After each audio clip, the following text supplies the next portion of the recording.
చూడండి friends. Hi friends, good evening. సాయంత్రము బొరుగులు కలపాలని నేను శనక్కాయ పప్పులు వేయించానండి. అదే విధంగా పప్పులు వేయించాను, తర్వాత చూపిస్తాను. ఇంకా కొన్ని కలపాలి.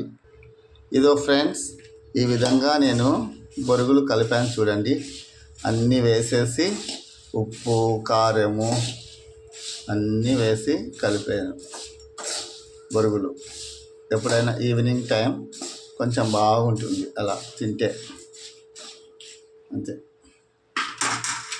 దీంట్లో ఏమేమి వేసానంటే మీకు చూపించాను కదా, పప్పులు, శనక్కాయ పప్పులు, వెల్లుల్లిపాయి, తెల్లగడ్డ, కారం పొడి, ఉప్పు, పసుపు, కరివేపాకు అన్నీ నూనెలో వేయించి ఈ బొరుగులు కూడా వేయించి కలిపాను ఫ్రెండ్స్. బాయ్. ఇంతేనండి.